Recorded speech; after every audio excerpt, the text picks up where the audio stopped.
family, how you doing? Welcome to another broadcast. I was just sitting here enjoying the music.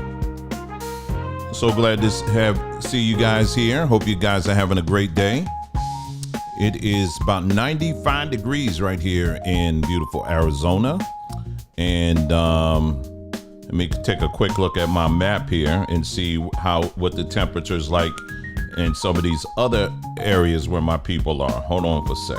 Let's see. New York, it's 65 degrees. Well, no, actually they're saying, well, right now they're saying 65. Out in LA, it's 70 degrees. Philadelphia, 72 degrees. Washington, D.C., it's 72 degrees. Montreal, it's 73 degrees. I took Atlanta off my thing here. Hold on. Well, Atlanta, y'all could tell me, because I ain't trying to. Look, I left Atlanta and I never looked back. I know I got people down there I love, but I just I used to track. I had reasons to track the weather down there. I don't have any reasons now, so I done moved on. Anyway, so glad to see you guys here. And today is one of those days. When you get ready to go live, you do a whole thumbnail, and you got to do it a few hours ahead of time to let people know you're going live and all that. I just honestly did not feel like doing that today. I just said if people see it, they see it. They don't, they don't. And but either way, it'll still be up here. So anyway, so glad to see you guys here. And like I said again, I hope you guys having a great weekend. We're coming to the close of a weekend, and we're also coming to a close. Quickly coming to the close of the month of May, and we're going to be touching down on June in a minute here. And the reason why I know is because they already the bill people, they already letting you know. Well, we just letting you know now your bill's ready for June. I'm like, dang, okay, all right, we're gonna pay it, we got you. And then but also we know that we're coming close to the end of this month because of what we were saying as far as Sombertree.com. It's we're coming to a close of our last promo before our prices go up, the price increase in the store. And so if you haven't done anything now, you better go ahead and jump on it, because like I said again, we're trying to hold this thing out as long as we can, but then after that all the prices go up. It's not going to go up to like $100 for something, it's not going to be like that. But the prices that you have enjoyed since day one, that's going to be a thing of the past. And we even threw in a 10% discount too. So make sure you check that out as well. Again, the website is Sombertree.com. Okay. All right. So today, let's see. I'll get into the main thing I want to share with y'all in just a moment. But I tell you, last night I was telling my wife, I really had a difficult time falling asleep. I'm just going to keep it real. Like I said, I'm just sitting here chatting with y'all. I had a difficult time. I fell asleep, and I got back up, and then I tried to go to sleep again. I just couldn't do it. And it was because if you didn't see the video I did, the last video I did right before this one, there's this video that has gone super viral right now of, that's making this claim that the contents of this video shows, the Congolese at an actual slave trade, like a slave auction. And what you see is a bunch of people all huddled together, their heads are shaved and all of that. They're all wearing the same clothes, and they're all huddled together. It looks like they're covered in mud and all of that. And if someone were to tell you just straight up, hey, listen, this is a slave auction, this is what you do, you would probably just real quickly looking at it, you'd be like, oh my goodness, you would accept it as truth, right? But in this day and age, you have to check everything out. And what we did. And as we didn't take long at all, we looked into it, and it not only was it not in Congo, but it was in Nigeria, but it was also not even a slave auction. It had nothing to do with slaves. This was a Nigerian naval training military thing that they had going on. And you have people here, particularly black folks. It started actually, I believe the initial channel was a channel on TikTok that was, well, I think they got it from someone who was black, because you could see that it was a screen capture from a live. This was a live that was done on TikTok. And you don't typically save lives, but someone did a screen capture of someone's live. And I believe this someone was actually a white person. And because I looked through the rest of their page, and most of the content they have on there is geared towards white people. And they threw it up there and they put on there 400 years, of slavery. You would think its thing is over, but it's still going on. And when I tell you the amount of people that ran with this thing, the amount of black folks that ran with this thing without checking it, I have to be honest with you, I felt nauseous. That's really the best way I can describe it. I really felt nauseous. That's what it made me feel like, especially after looking into it, just spending a few minutes and just looking into it myself and realizing that this thing was one big lie. And to see the comments, there was one I sent to my wife today that was just really something. Let me see. I'll pull it up here. Or actually, I can pull it up here. Hold on. Let me see. It might be on my computer. Hold on, let me just show y'all what I'm talking about. All right, here it is. Okay, where you go? Sorry, I'm trying to find my all right, it's on my desktop now. Hold on, y'all. Almost got it. Okay, here it is. All right, it was a comment made by this person on Twitter right here. Okay, this is one of these FBA people. And this is what they said. The majority, and this is FBA, your foundational black Negroes out here. This is the kind of stuff y'all put out here. It says the majority of the world now looks at you Africans as savages, and rightfully so. Now, these are supposed black folks, black Americans that are putting this stuff out here. And do not see, when I see these Negroes and they try to come on this platform, I don't even give them really a presence. I mean, I keep it right on moving. You get blocked and that's it, because it's an utter waste of time dealing with these folks. But if you are part of something that makes you hate your roots like that, where you actually sound like white racists, literally. What I witnessed like last night, it was like I saw racists that were basically retweeting, saying the same things that a lot of these black folks who don't want to have anything to do with Africa at all. I saw them saying the same thing. Now, you may be a Negro out here that say, hey, listen, I ain't from no Africa. I don't know nothing about no Africa. That ain't my roots. My roots is America and all that stuff. Okay, that's you. Okay, you want to play Indian, you go ahead and do that, okay?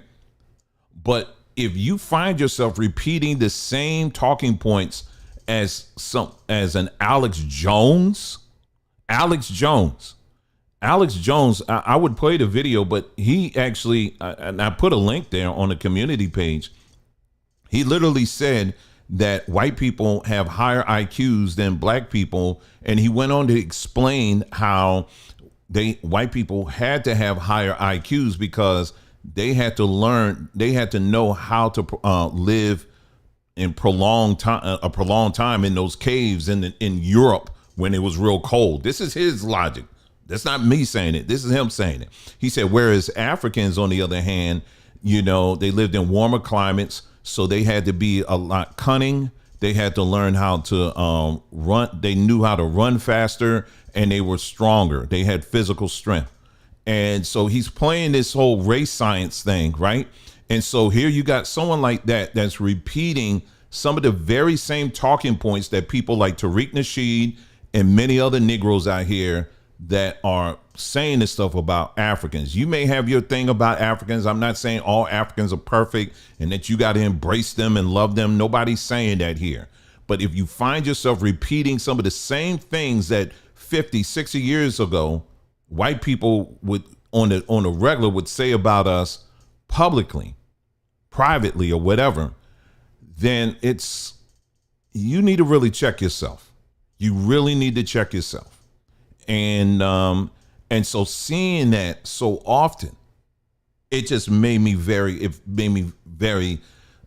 felt nauseous, felt sick, and not the first time, first of many times, but you go through the whole phase of just wanting to give up, like literally wanting to unplug the channel and everything and just be completely off the internet, just be done with it. Because when I tell you, it just infuriates me to see. I tell you what really makes me angry with this is that, because it's not just this example, I could point to many examples where people will post things up and they are lying. These people are straight up lying, and the stuff will go viral. Like whoever posted this video, it only took them like a minute or two to put it together. It go viral. Millions and millions of people retweeting it or whatever, right? Then on the other hand, you'll spend hours putting together a video, making sure, okay, now I want to make sure that my sources are correct. I want to make sure that I got all this stuff together. I want to, you're going to put hours and hours of work into a video to get so that people, you want to make sure that, okay, what is being presented here is absolute truth. And people don't want to have a look at it. Now, I want you, don't read between the lines here, ladies and gentlemen, because I'm talking about myself low key, but there's many others out here too that I can point to that fall into that category. But for me personally, don't worry, I'm not over here mad and nobody watching my videos. Oh God, no, I'm not. Because see, now I'm beginning to understand how this thing works. I'm really beginning to understand. And I'm starting to really get it. And so, we have witnessed, and I'll go more into this. It was a video I was supposed to do this weekend, but honestly, sometimes I feel like I just have to wait before I do, some of these videos, because I don't know how many people will even get it, and I say to myself, what's even the point of doing it, And so sometimes I just don't even bother, but I had to, so anyway, so I forgot what else I was going to say on that, but yeah, it just, but just again, I'm not, nobody's sad or anything like that over that. What I'm sad at is just where our people, the lot in life, many of our people have come to accept. That's what makes me very sad when I see that, and, I think at this point, I don't know if there's anything that can be done for a great number of our people. All you can do is what you can. That's what I tell myself. And that's it. This week we started a group over on Threema, talking about, just letting people know all the latest stuff about the jab and the jab part 2 that's getting ready to come out right now. And some of the many closures and things that are kicking in right now. And just like we did before, we want to have a way where we can communicate to people and give them heads up, and give them all the facts and details that are coming from the medical profession and all of that, so that when they talk to their family and friends and loved ones, you're fully equipped with a lot of information that you can give them. And hopefully this time around, they will listen to you. I was in Walmart yesterday, and they had a line for vaccinations, and yes, you heard me right, there was a line there, and I walked by, and I was just like, wow, after all of that, people still, they just gonna go keep on keeping on. And I just was like, man, this is really, really something, So anyway, so like I said, we're going to continue to do our part, and trying to inform people on stuff. But things are really, I would say, all in all, when I tell you, things are really starting to become a lot clearer now. When one says they want to lead the matrix, trust and know you're not going to leave popular.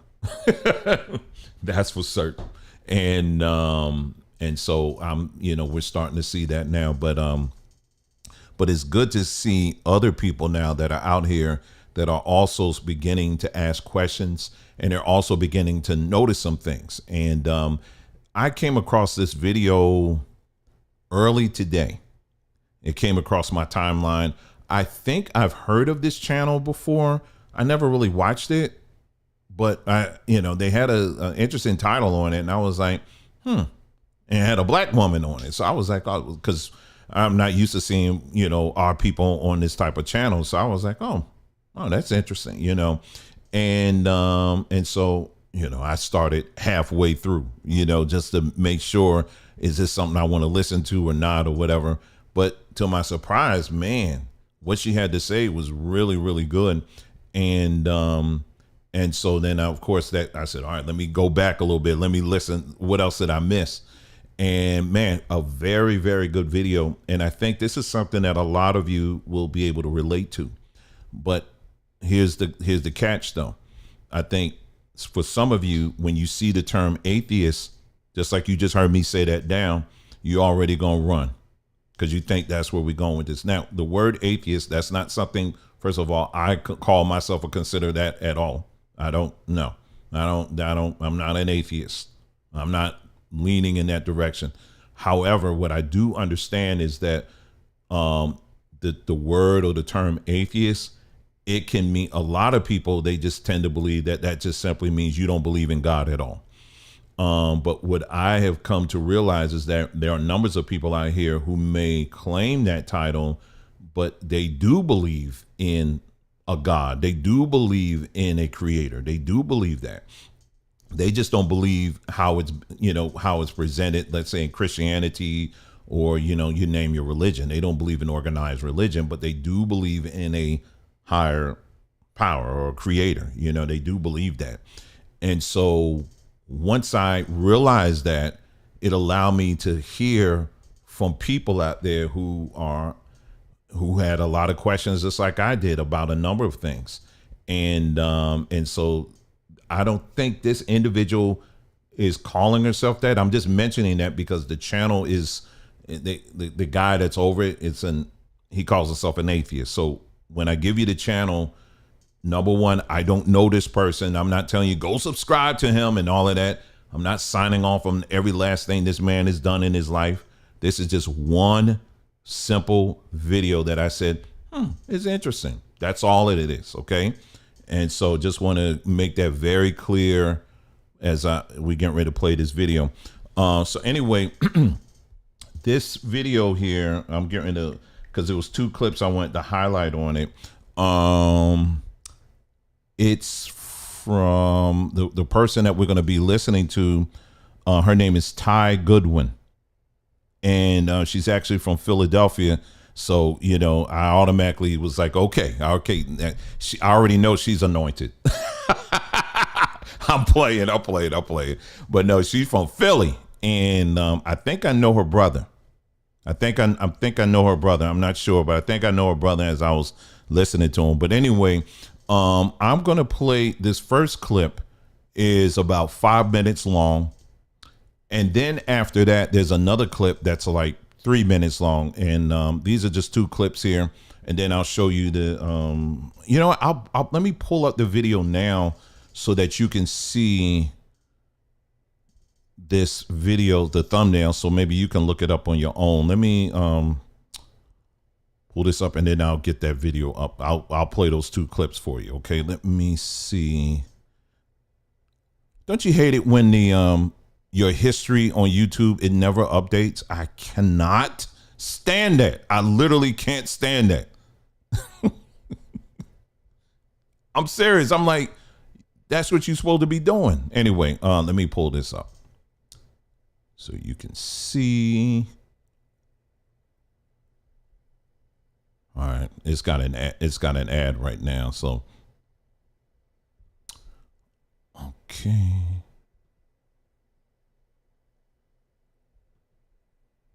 All right, so this is the title of the video here. Let me get this up here. Uh-uh. This is the title of the video here. You can look this up. Uh-oh. Let me see it right here. All right. So I'm just showing you the video so you can look this up, and you can if you want to listen to the whole thing, you can. So just putting that up on the screen for you. Okay.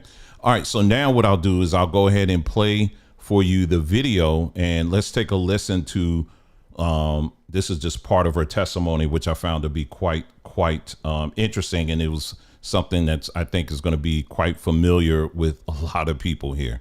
Let's see if I can get this. Is this the no? This someone here. Hold on. Okay, okay. So this one's like 6 minutes long. All right, let's play it. Let's go. Your story. I did want to ask, as we kind of get back on your timeline, you mentioned that there was always this question of like, are you spiritual enough? Are you fighting sin enough? Are you in the word enough to be like saved and secure? Did you ever get to that point where you just felt like yeah, I'm good. I'm at a kind of like this. It almost feels at times like the spiritual life is like you're graduating to certain levels and tiers of maturity. Did it ever get to a point where you were like, and I'm talking pre deconversion here, of course, but did it ever get to a point where you could kind of really rest and just feel like, yeah, I'm good. I've renounced enough sin. I love the Lord enough. We're good. Not until I threw away all my Bibles. Why would you do that? Well, this is when things started to click for me, right? One of the last churches the last church that I was in as a full-blown member and worship leader for whatever gospel whatever thing I was a part of their singles ministry, leading their singles ministry. I got tired of not having prayers answered. I was dealing with some deep stuff. I was dealing with a lot of depression. There had been a lot of abuse in my past, and I was really struggling to understand how to be, how to, with the emotion of it, with a lot of different things going on. And I would be in prayer every Sunday. I'd be, every morning quiet time, the Christian fellowship, all of those things happening, and nothing was changing, no matter what. And then I noticed that it wasn't just me, right? So typical church, we probably had, went to a small storefront church is what they were called. And we had, probably had around maybe on any given Sunday between maybe 50 or 60 people. Out of that 50 or 60 people, I would say maybe 10 of those people were men, right? To give you some numbers there. And I would watch so let me be really clear. 10 of those people were men or boys because the pastor had 3 sons, and those 3 sons were all in the band playing the guitar, the drums, and the piano, and they were 3 of the 10 males that were in that church on Sunday. Wow. But I got tired, not just of my own, like, hey, I'm praying, I'm fasting, I'm showing up for all these things, and nothing is changing. I'm still miserable. I'm still depressed. I've been having these suicidal tendencies and thoughts and all these things. But I watched all the women in the church every single Sunday.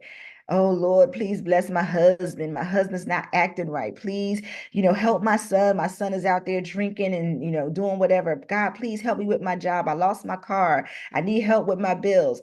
Every single Sunday, the same prayers, the same laying on of hands, the same falling out in the spirit, the same shouting and speaking in tongues every single Sunday. I said, this is ridiculous. Nothing's changing. Nothing's happening. And I was so frustrated. And so disheartened. And I'm like, I don't understand. I was so clueless because I had made that prayer. And when I made that prayer at 7 or 8, I was so sincere. Like I didn't want anything. I didn't like say I want to become a Christian because I want a car. Like I wanted that connection.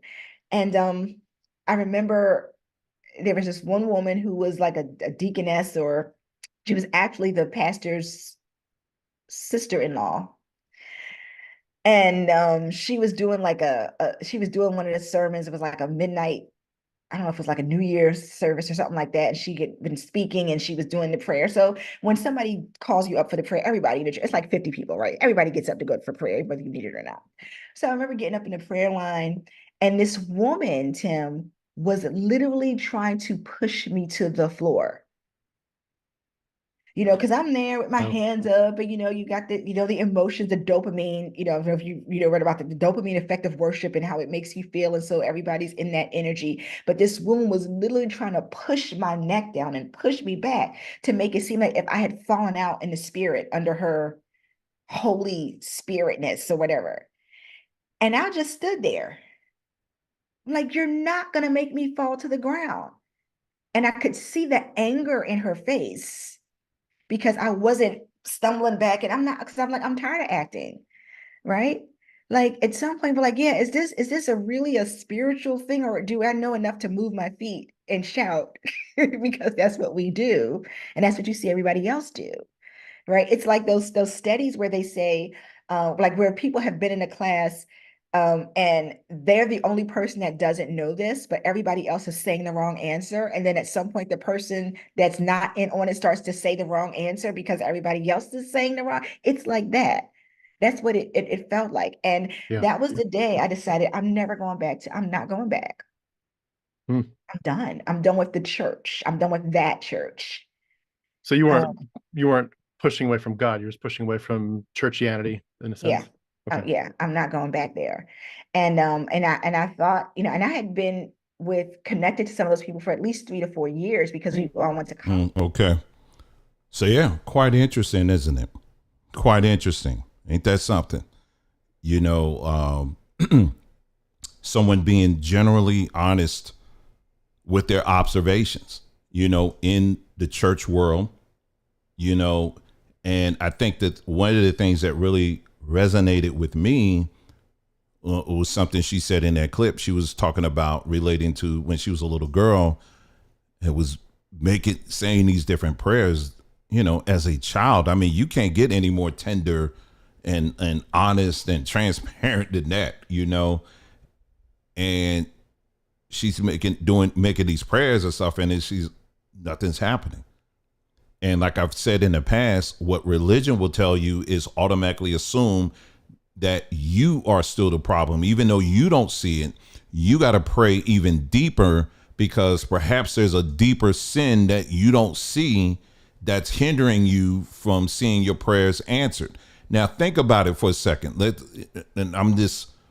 not talking about her and her situation, but it's a point she brought up. Like I said, we're just expounding on this a little bit.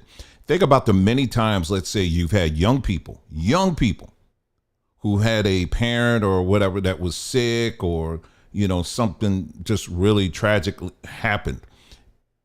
And in Sunday school, every Sunday, and then when they go to, we used to say big people church, the adult church, or regular church, and you in service, and you hearing people up there screaming and shouting and talking about how God will make a way, and, talking about the God of the Bible, and he'll make a way out of no way, and all of this other stuff, right? And then here you got little children that's hearing all this stuff. They're seeing parents doing all this stuff, singing and dancing, kicking over chairs, doing all this stuff, right? And then when trouble comes at their door, and then they say, well, let me pray. Because, because like the Bible says, we'll lay hands on the sick and they will recover. So, dear Jesus, I'm praying that you will heal my mother, or you will heal my father right now. He's a good man, or she's a good woman. I pray that you will heal her. And that's coming from a deep, precious place. But then it turns out, then, they end up dying. And so what religion will tell you is, well, honey, it just wasn't his time. It must have been his time to go. It's like we have an excuse for everything.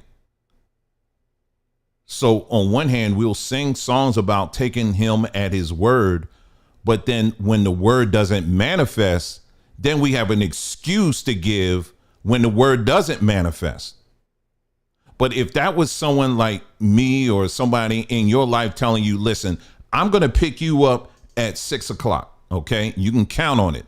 I'm going to be there at 6 o'clock to pick you up. And we're going to go out to this nice restaurant. So make sure you dressed up and you just have all your good stuff on. And then so you go get your hair done, you get your nails done, you get some veneers. No, you better not get, you better not get no veneers, okay? You better not get no veneers. Okay, please don't do that. All right, but you get everything else done. You go and get that special dress, you get all of that done, right? And then here comes 6 o'clock. You're like, okay, because he said he's coming. He said he's coming. He's going to be here at 6 o'clock. And then 5:59 come, you already at the door waiting for me. You looking down, you on the porch, and you looking down the road and you waiting for me to come. 6 o'clock comes, ding, it lets you know, your watch or your whatever it is, your cell phone lets you know he's coming. 6:01 comes, I'm still not there. 6:01 turns into 6:15, 6:20, 6:30. Next thing you know, it's 7 o'clock. Next thing you know, you yawning because it's close to midnight. Now, you would have some choice words for me, wouldn't you? Wouldn't you? Because you'd be mad. You'd be angry. Why? Because I didn't keep my word. But what religion has taught us is, because what religion is designed to keep you staying hooked in. So you have to keep making, well, maybe it's something I did. Well, maybe the reason why Dwayne didn't show up, maybe his phone died, or or maybe, and there was no other phones that he could reach, and well, maybe he couldn't get access to the internet, or maybe he wasn't feeling well, or maybe he got shot, maybe he got lost or whatever. And you just make an excuse after excuse after excuse after excuse after excuse. And many of us have seen people like this, or at least some of y'all, you've seen people, maybe you've experienced this.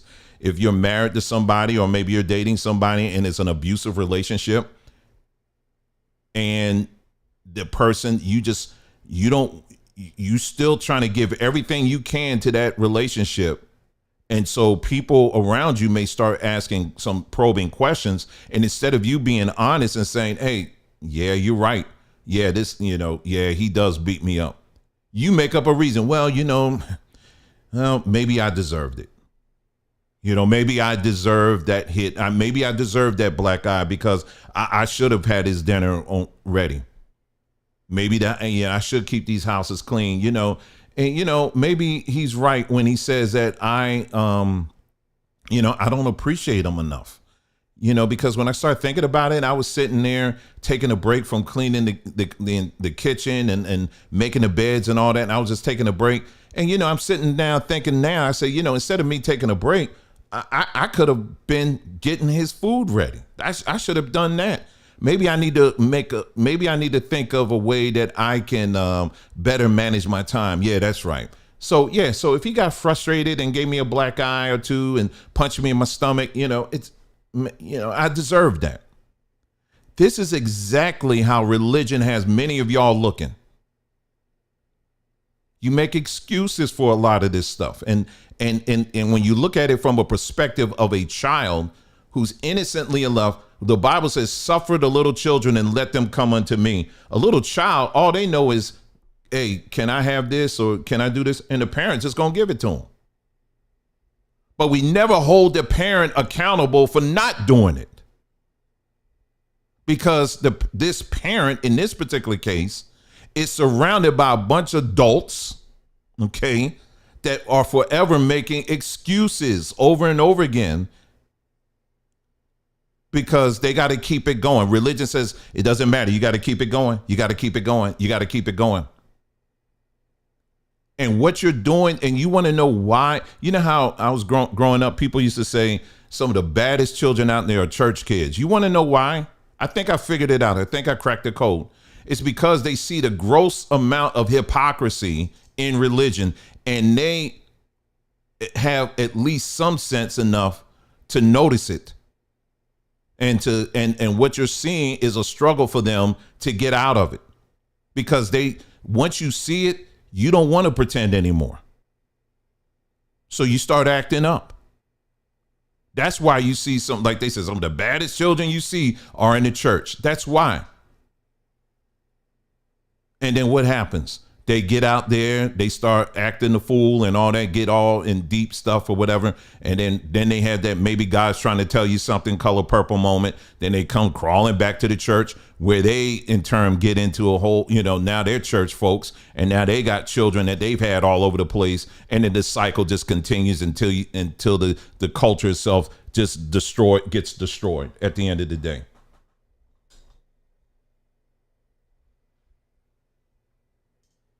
Because we're not, and if you think this is just in Christianity or in the church, oh no, I hate to tell you, but it's also in the Hebrew space as well. As someone who's come out of that, the Hebrew space is nothing but the church in costume, in Hebrew costumes. That's with head wraps. That's all. When you think of the Hebrew space, that's all it is. It's still church. You think you were escaping the church? You were not. You were actually in another wing of it. And when I tell you the amount of people who have brought church with them in that space, you can't tell no difference at all. None. And unfortunately, a lot of our people will not be honest and tell the truth about these things. And instead, they want the lies to continue.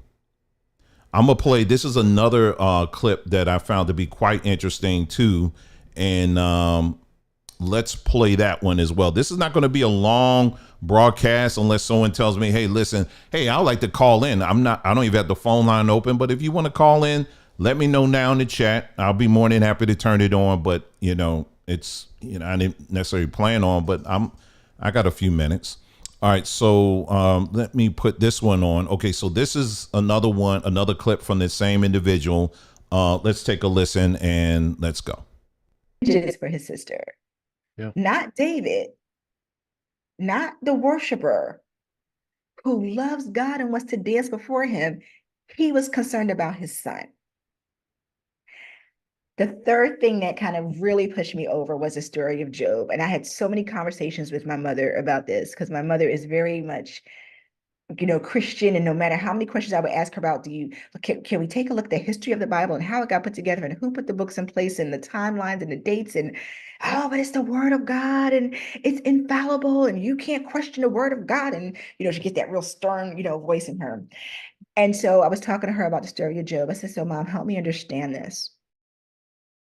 First of all, we don't get to see God because we're not holy, but the devil gets presence with God so that they can have an actual conversation, right? Because that's the premise of this. God and the devil just having a talk. Oh, my servant Job, he worships me. He's, but if you take all the stuff away, he probably won't. So in this story, Job loses everything, his servants, property, his cattle. Guess what else Job also loses? All of his children. Because God's trying to prove a point to the devil. He's got to prove a point to the devil. Okay. And I said to my mom, I said, you know what? Job was married. So his wife lost all of her kids too. I don't understand a God who would do that. She had nothing to do with this. Nothing. And all of her kids, and my mom said this, and it crushed me. And it put up a wall between my mom and me for a long time. She said, but God gave them more kids. Fuck. So you mean to tell me if God takes away all of your kids but gives you more, it will magically make the fact that you lost those first kids go away. That was one of the most coldest and callous things that I'd ever tried to wrap my mind around. How he gave them more kids. Yeah, I think about, the relationship that I have with my daughter, the way I love her. If she was to be removed, I can't imagine saying, "Oh, it's okay, I can have another kid," and now and I'm not going to feel the sting of that. That wife had nothing to do with that. But that's the kind of God that you want me to believe in, that he would entertain his enemy, somebody who he's got a whole book about how he's going to wipe the floor with him and condemn him to burning fires of hell forever. But in this instance, I'm going to have a conversation with you and I'm going to take everything away from this person and I'm not going to factor in this person's wife. And that's the kind of God that you think that I should bow to and worship. I can't. I mean, I think it speaks for itself, you know, what she said. Now, and this is the kind of dialogue, this is the kind of stuff, like the points that she brought up, which I think are so very valid, that in religion, that you automatically get canceled for even bringing this up. And I think and I know the reason why is because there is no straight answer that anybody can give. So what people will default to is, well, it's you are the problem for bringing this up. Well, you don't have enough faith. You know, you gotta believe, honey. You just need more faith so you can believe and just rebuke that spirit of doubt. You know, and first of all, how is it that doubt is evil? How do we come to realize? How do we come to the conclusion that doubt is evil? Doubt ain't that. Sometimes that's your conscience. That's your inside telling you. Maybe you need, you know, like, for example, if I go, let's say, and I'm going to go buy a car, for example, and I'm listening to this dude, this salesperson, he's going in and out and telling me all the ins and out of this car and how this car is this, that, or whatever. And I went for a test drive on it. Everything is cool about it. But there's still something in, you know, there's a little thing in me that's like, I don't know. I can't put my finger on it, but I just don't know. I just don't know. I can't shake it. That's doubt. But so it's doubt is okay in a situation like that. But why is it that doubt in religion, somehow it's not permitted? I'm asking you, why is it that in religion, doubt is something that's not permitted? You're not allowed to doubt.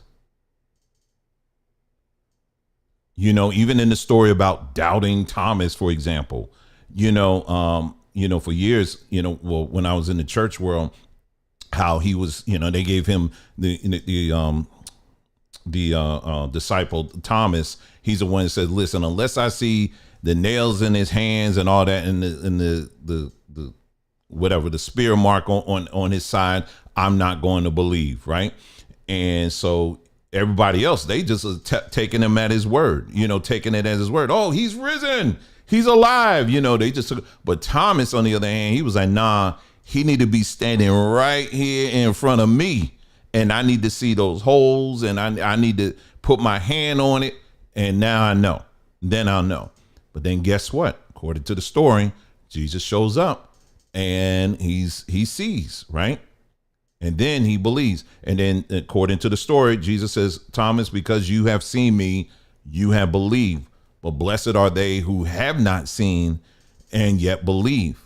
But in looking at that story now, there are a lot of people who haven't seen anything. Do you understand what I'm saying? Even the promises that were promised. And this is what we keep going back to over and over again. How many of y'all have prayed and fasted and done a great number of things to see loved ones healed? There's some of y'all right now that I'm looking at. You have loved ones right now that you're praying for them to get healed. But that book that you have stood on promised that all you got to do is simply believe and they will be healed. So if it's not happening, what's the posture that you have taken? Have you taken that perhaps it's some generational curse? Have you taken a posture that it's something that you're not doing? Or have you taken a posture that somehow it's something they're not doing? Have you taken this automatic posture that somehow you are the one at fault? Do you understand what I'm saying?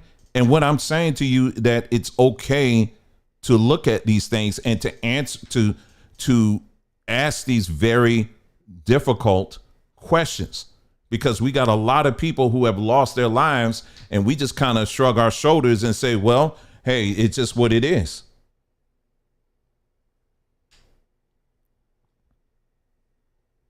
Instead of being honest. And so, yeah, I just wanted to jump on here just to share that. And again, that video, if you just joining us, just rewind this video a little bit. I gave the source of that video. You can check it out on your own in its entirety.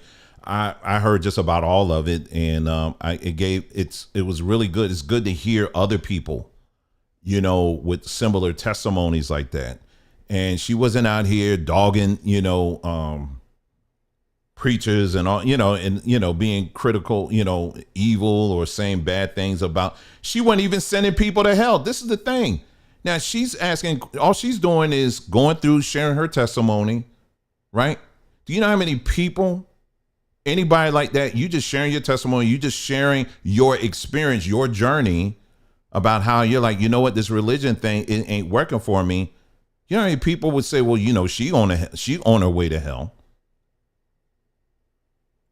Well, she gone. She's lost. Well, the Bible did say there was going to be a great falling away.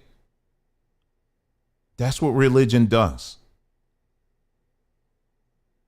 And she went on in the video. There was another part in the video I thought was a really good case. Only please, if you again rewind the video to the beginning, the broadcast to the beginning, okay? And I actually, or near the beginning, I actually showed it to you, okay?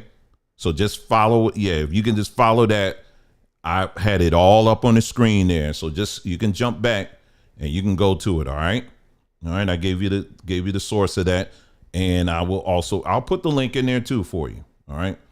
But yeah, please, just like for anybody that's coming in, make sure you go back. It's in the beginning of the video where I actually showed you where this video came from and all of that, so you can watch the whole thing. The whole thing's about a little over 2 hours long. All right, let me put this thing in the chat here right quick. Okay,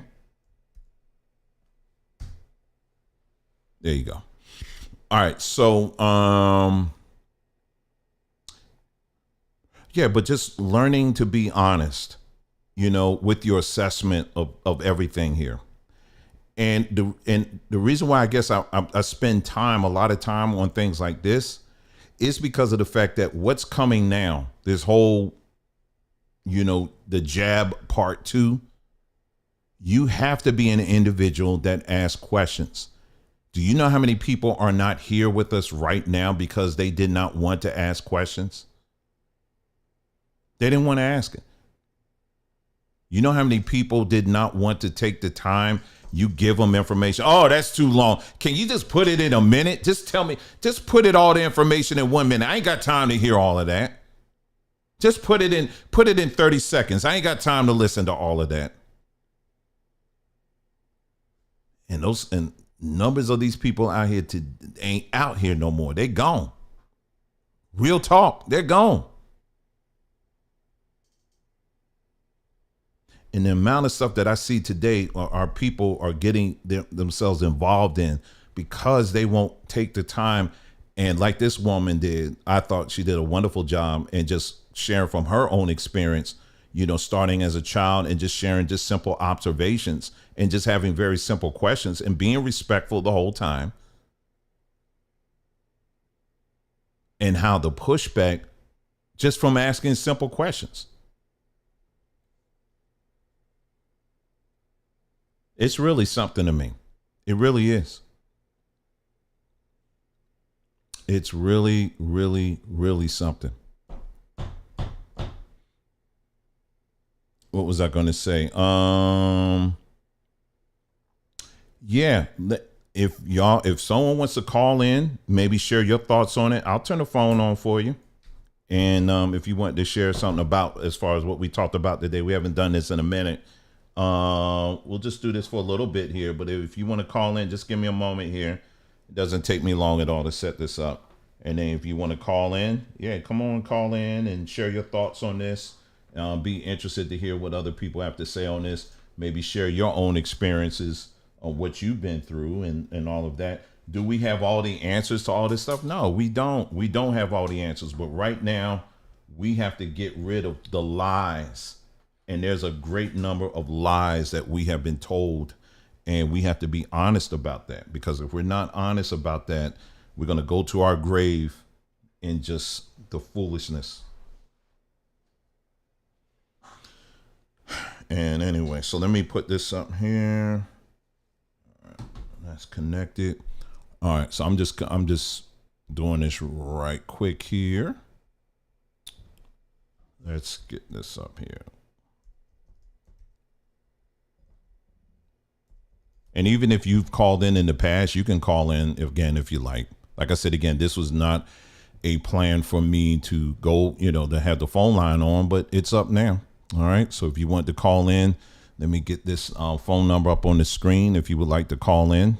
And if you want to share your thoughts on it, please do. It's right here. There you go. All righty. All right. So phone line is up right now. I'll put on some music here. And like I said, if you want to call in, maybe share your thoughts on the video, itself, please do. And like I said, I'll just, we'll spend a few minutes here and just hear your thoughts on this. And but I really, really thought that it was good to hear that. It was good to hear from other people who are starting to ask these questions. And I think we need to be doing that.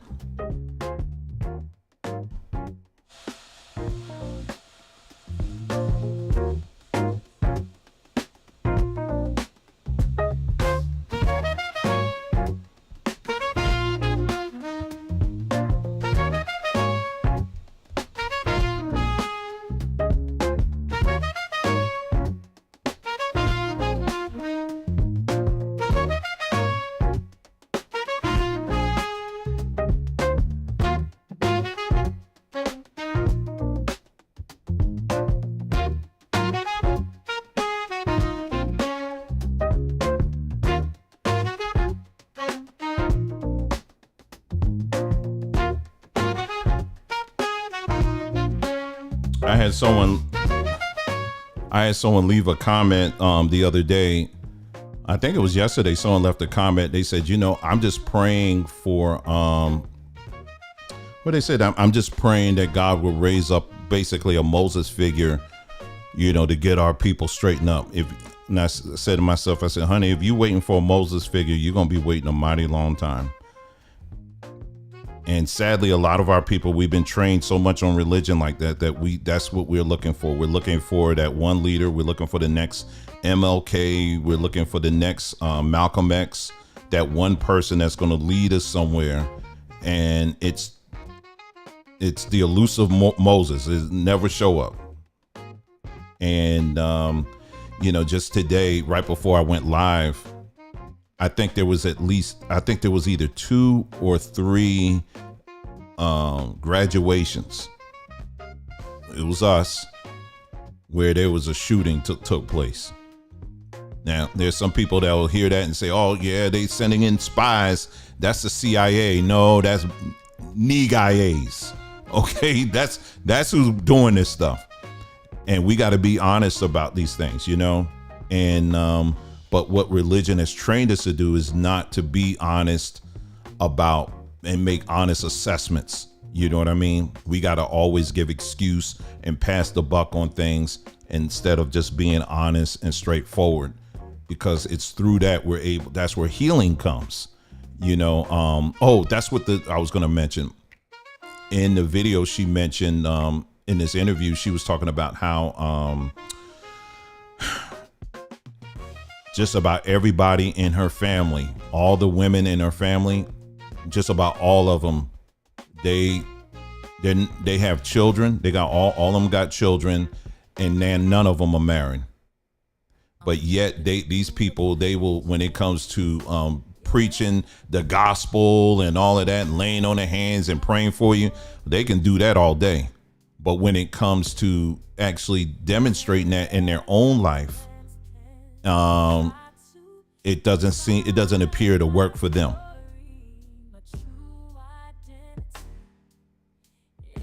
and she was talking about, and then he chimed in as well.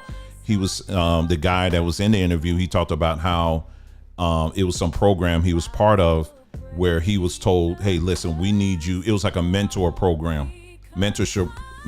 program. And they said, we need you to find a man in this church that you find great inspiration, that gives you that inspires you, that that you can pick to be your mentor.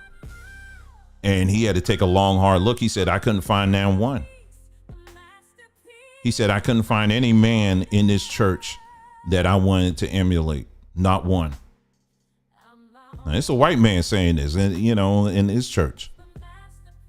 Now, if you do the same thing in the black church, if you can find a man that ain't switching, that will be a plus. You might be heading in the right direction.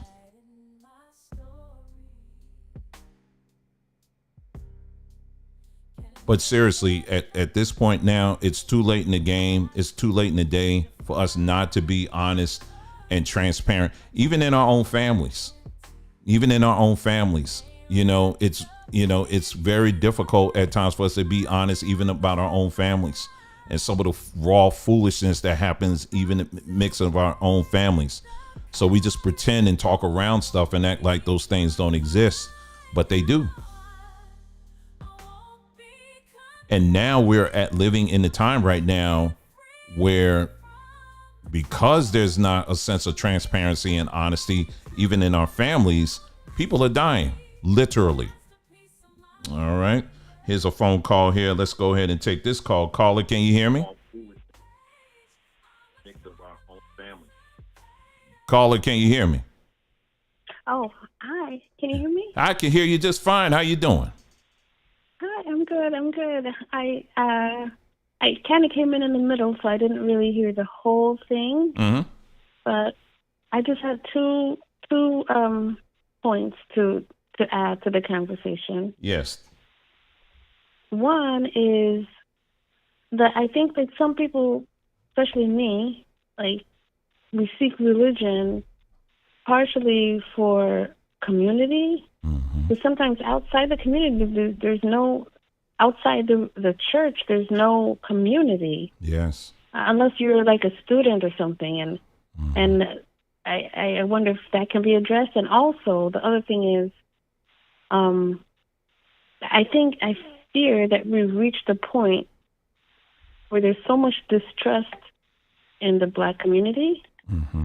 that it's just very hard to trust. If someone comes and says, oh, leave religion, mm-hmm. already that sounds suspect, because, your mind has to make you leave. You can't be told to leave. You know what I mean? Yes. You can't be told to do or think anything unless it feels like it's agenda driven. Yes. I'm not saying that that's what you're doing, but I am saying that that it does trigger yes. that response. So, mm-hmm. so I just want to hear what your take on both of those. And if I can just make one last point is. No, you only get two. That's it. No, I'm just playing. No, go ahead. Continue, please. Well, the reason for the community is to find spouses, partially. Mm-hmm. And I don't even know if people are finding spouses out there. But anyway, that's all. Wonderful input. I appreciate that. And I'll go ahead and address that. Thank you for calling. I'm going to go ahead and hang up now. Okay. All right. Thank you. Wonderful. I do mean that those are very good responses. The whole sense of community. This is something that we've addressed in the past, and I'm going to address even further in the near future, this whole thing of community. Yes, the church for us was a place where it was a gathering place, because it was, when you go back into history amongst Black folks in this country, church was between church and sometimes they will allow us after work to gather together to sing and dance on our own or whatever. But church was like the authorized gathering place. In other words, it was legal. Okay, if y'all gonna gather together, make sure you gather at the church. So the church was like it was a center point of community. That's what this system appointed church to be, the place where we all come together and we gather. Okay. If you think that's something that's an ancient custom, that churches, it's not. No, the whole idea of a church, that the church was a centerpiece of community. No, that started here. That started in slavery. Okay. So that's where we get all of that. And so out of church sprouted everything else. And the reason why they wanted that is because religion makes things a lot easier for you to control stuff. All right. It makes it a lot easier for you to control a community. You know what I'm saying? And so so that's kind of how that is. And like you said, which is very what you touched on is, like I said, I'm actually putting something together right now that's talking about this. But outside of the church, when we take an honest look, community begins to, it kind of attenuates. And even when you look at going back into the, a lot of times people like to point to Black Wall Street and stuff like that. Those were exceptions, right? But was it the norm? When you look at some of these other places, it is give or take, but we were a lot closer in those days. Okay. We were a lot closer. But because of the system that we're in, it began to attenuate. The church itself, because standards began to start breaking down and all of that, so went the rest of what we would call community. And what she said was absolutely right. This is why a lot of our people, we did spend as much, we would go to church, was for community. That's why we went to church. We went to church to get that sense of community, to get that sense of connectiveness to other people and all of that stuff, right? But where we should have begun to start questioning was that, okay, why is it that ain't too many men up in here? Because church, after a while, it became more and more something of a female thing. And that's what you really see today. And this is what this woman was touching on, talking about the video that we played. How it was more or less out of a church of 60 people, 10 of them are men. Everyone else are women. And I see the same thing. I saw the same thing in the Hebrew place as well. It's mostly women. So when you see that, clearly there's something off. There's something that's not there. You know what I mean? That's not being addressed. And we can spend a whole lot of time going through all of that. But yeah, that's, and then going to church, one of the things you would do in coming in this place was you're looking for a potential mate. You're looking for a future spouse, right? But it's not that now. I mean, unless you okay with having a gay husband. I mean, I'm just going to keep it real. You know what I mean? Or a husband that tend to lean that way. More often than not, that is becoming more and more the case. And this system, I'm going to try to compile this and the phone line is still open, y'all. Don't call right now. I'm almost finished with this. Okay. But this is something, if you go back to the video, I talked about America Inc. All right. Cause we're going to build on that, but I'm just taking my time with that one. Cause I'm like, I don't know people ready to hear this, but culture, what we know is culture. You know how you have Black culture, you have Asian culture, you got Hispanic culture, you got, now I'm being very general here, right? You got all these different cultures, right? Each one of these cultures have been assigned a storyline by this system. Okay.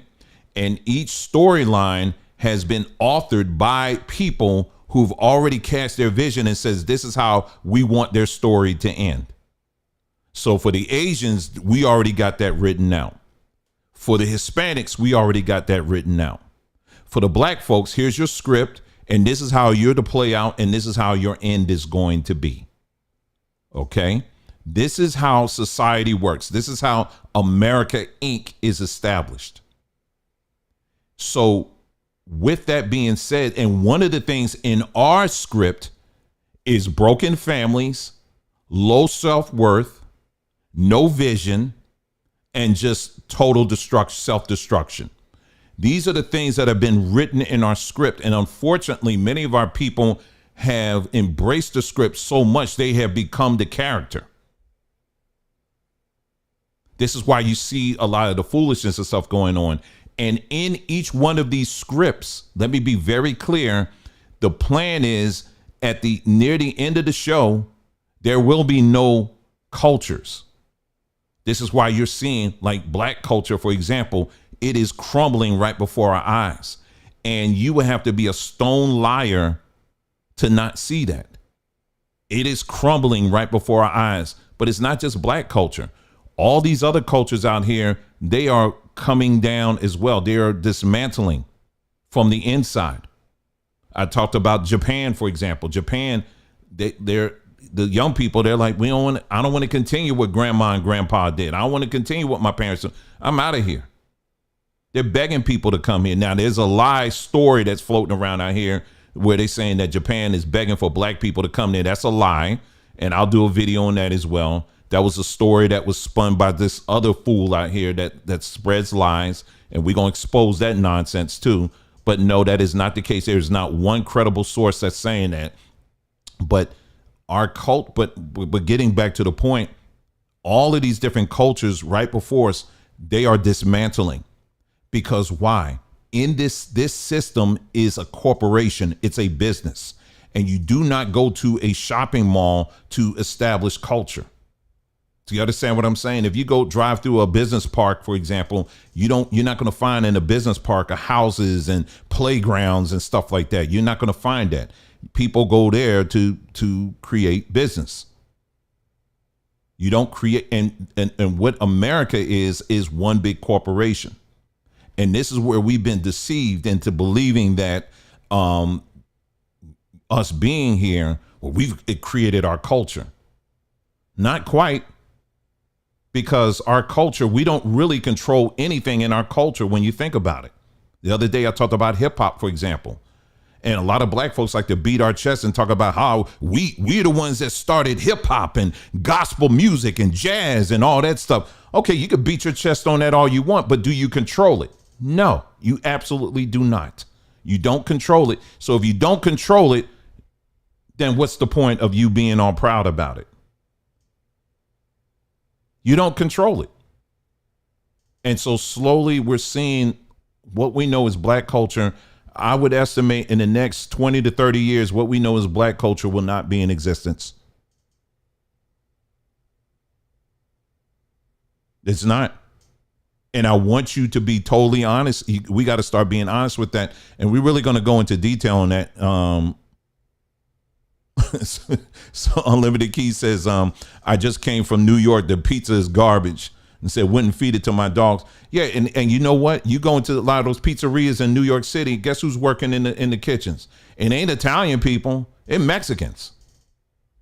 Soul food restaurants. You'd be hard pressed to find some these days. I've gone to some Chinese restaurants. You know who's working in the kitchens back there? People from South America.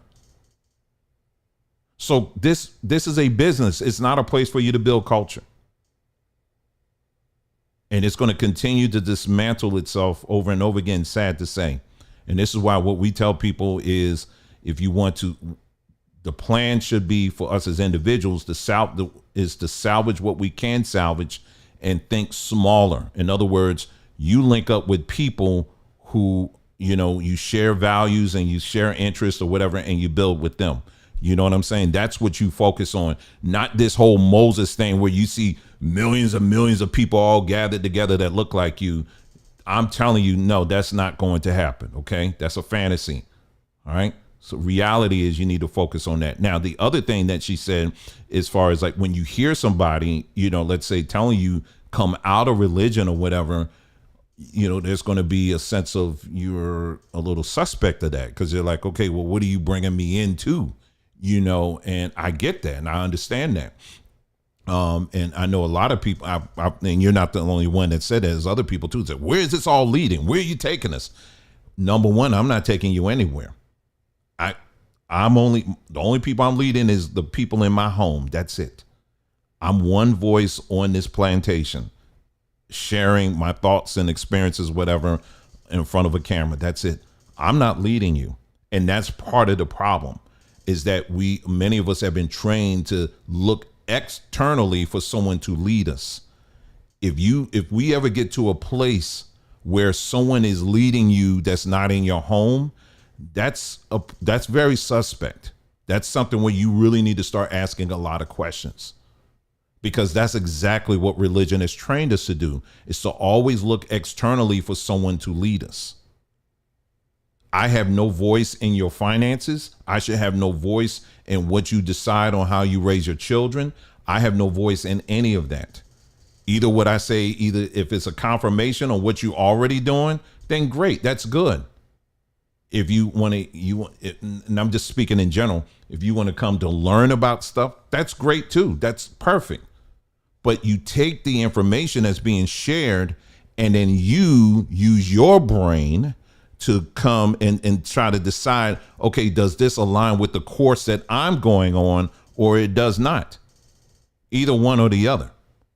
But you are the captain of that ship. Do you understand what I'm saying? And that's that's a big problem that many of us have, is that we've been trained to look for someone to take that. So coming out of religion, I can see that, because there have been a lot of cases where people who will say, hey, listen, you don't need that religion. You need to come out of religion. But then low key, they're telling you, but come over here. I got a little thing for you. You know, we're creating a church, and trust me, ain't none of that. I ain't got time for any of that stuff. I don't have any time for that. So you will not be hearing anything like that from me at all. You know, we'll tell you this, that, or whatever, and then that's pretty much it. But we really encourage people to think for themselves and to come up with your own decisions. But our biggest drive and motivator is getting rid of the lies and embracing truth. And we just make it very simple as that. So I hope that answers all of that for you. But yeah, I mean, that's really what it comes down to. Anybody else, if you want to call in real quick, and go ahead and call in based on what we were just sharing and what we were talking about. Maybe you just came in. If you just came in, we showed 2 clips of a video that I thought was very, very interesting. And I would encourage everybody, if you just coming in, just rewind a little bit and you can see the 2 clips I'm talking about. I thought they were very interesting and relatable. Very relatable, man. Only says, where do we find spouses? I know you don't have all the answers. Well, there's a few apps out there. I'm glad you say that. We have an app. No, I'm just playing. No, we don't have an app. Where do you find spouses? That is a very good question. You know why? Because I have 2 adult children, and I'm scratching my head wondering, are they going to ever find anybody? I'm just keeping it a buck. The way things are right now. And I'm not here to paint bleak pictures. I'm just here to open the window so you can see what's really out there, you know? And I can understand it doesn't look promising. But I will say this, and this is something I did when I was younger. You know, I didn't get married. I think I got married when I was 25. Yeah, I was 24, 25 years old. No, I'm making myself younger. No, when we get married? 98. I got married in 98. I was 27. Sorry about that. Prior to that, I made a point to make sure that I was out of debt, and I began to focus on me. I began to focus on bettering me instead of making a priority me finding a spouse. As much as I really wanted to do that, I stopped and I said, you know what? Let me get off this merry-go-round and let me begin to start focusing on me. You know what I'm saying? And as I did that, lo and behold, an angel came. It showed up in my life. But that's typically what I tell people, is that you focus on yourself. And, you know, I would also recommend not hanging too much around people who are not married, because what happens is people who aren't married, you know how they say misery loves company? You know, you get around other people and they will always put in your ear how things are never going to get better, and these men out here, they ain't this and that or whatever. If you're subscribed to, if you're watching videos on YouTube where these people are just ripping each other apart. Let me just say this: social media only tells part of the story. The truth is there are a lot of wonderful, eligible men out there, and eligible, wonderful women out there too. And the most important thing is for you to focus on bettering yourself, even if it means, and I would also include counseling as well. If you have something in your background where, maybe there was some, trouble that you experienced growing up, it could be abuse, it could be anything like that. I can't even emphasize enough the importance for you to go ahead and look into that and get some counseling. Okay. Because what you're doing is you're just preparing yourself for it. If it does happen, you straight, you know what I'm saying? Getting your money together, getting all that stuff together, but don't live to find a spouse. Live so that you can become a better version of yourself. And becoming a better version of yourself, if someone is out there, they'll see it, take notice of that, and come to you and be like, hey, you know what, girl, what's your number? What your number is, you know what I'm saying? So that is how I would say that's what you can find. Yeah, you can, there's people out there. There's a lot of bad news out there, but trust and know, and this is why I get so angry when I see some of these channels out here. They spend so much time talking about how black men are this, that, or whatever, and black men are this, and then they will use the Bible to justify their anger towards black men. I get so tired of hearing that. And I'm like, is everything all right in your home? Because if it ain't right, and this is what I'm saying, how people will use religion to project what's going on in their own house. And this is why all the time, everything that's coming out of their mouth is negative, negative. Black men it is, black men ain't that, black women, y'all ain't doing this, black women. And see, just like in the Bible, in the Old Testament, because we wouldn't follow the law, statutes, and command. And then you start blending all this other stuff in here. Law, statutes, and commandment. I'm just trying to find a husband. I'm just trying to find a good wife. That's all I'm trying to do. You talking about sacrificing bulls and bears and ducks and geese and all that stuff. I'm just trying to find a husband. You know what I mean? I'm trying to find a wife. So this is why you got to clear yourself up. You got to fix on you. Love yourself first. That's right. Peace and mind. Exactly. You got to learn to love yourself first and take care of yourself, because there's a lot of damage, amongst our people that we got to address. You know what I mean? And there's nothing wrong with that, and getting yourself ready, and even if health wise, maybe you got a little extra there, you can work off some of that. If you got some of that, you can get your gym membership, work on that too. You know what I'm saying? I'm already now talking, my daughter talking about some guy trying to hit up on her or whatever. And I said, hun, you gonna have to let him know, leave you alone. And when I say hit up on him, talking like, hey, I think you're beautiful and you're gorgeous and all this stuff. And she like, you don't get out of my face. And I said, all right, now let me know. Dad will be up there in a moment, in a twinkling of an eye, to give him a black eye. Okay.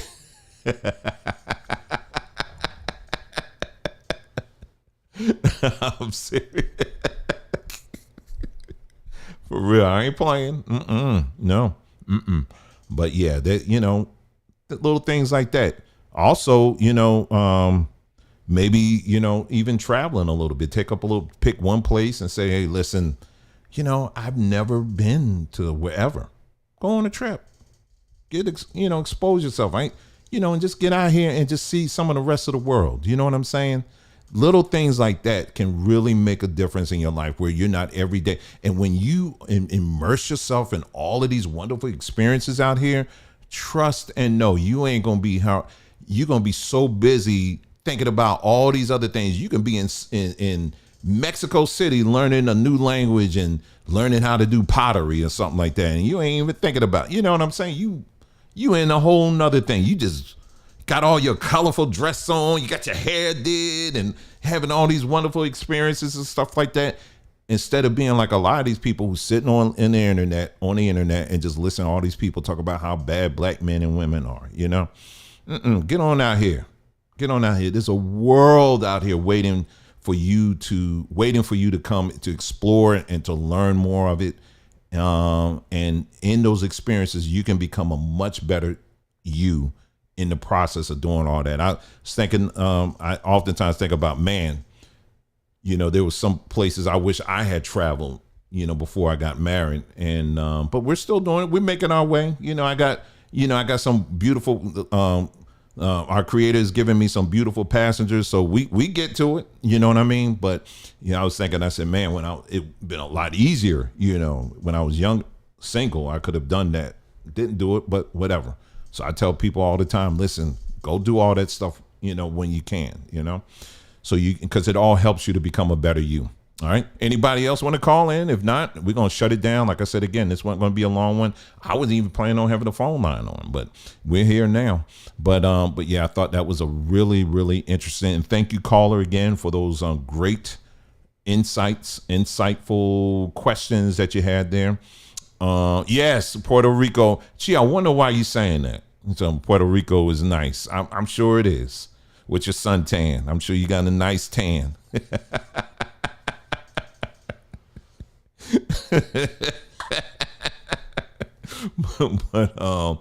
So said they would like to go to Nigeria. They said scary, but seems good for business opportunities. Yeah, be careful. Okay, be careful, and make sure you get with some people who have a lot of experience with that. Okay, I would definitely say that. There's a lot of other places too. I would say that Nigeria is. Yeah, I'll just let that be. Anyway, but anybody else, let me go ahead and turn this off then, and then after that, I'm just gonna go ahead and enjoy the rest of my little weekend, weeknight, or whatever you want to call it. I think we'll just go ahead and wrap it up from here.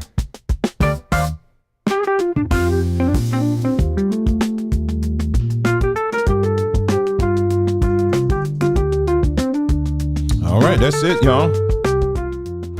Listen, y'all, thank you so much for tuning in, and yeah, and we're gonna be. I'm just kind of walking a little bit slow in these last few days because there's a lot I'm processing, man. There's a whole lot I'm processing here, and I tell you, some challenging days ahead, but we're gonna get to it. But anyway, if you haven't done so already, make sure you check out that Threema group that I talked about. Go back to that video where I gave you all the details. Make sure you follow all the instructions on how to join. It's very, very, very, very, very easy. Just follow the instructions, watch the video. Okay. All right. Now you guys take care. Love you very much. Okay. Yes, there is a plan and there is a purpose for you. And guess what? You are in control. All right. Not some other people out here. You are in it. You and in control. All right. All right. Take care now. Love you guys very much. See you next time.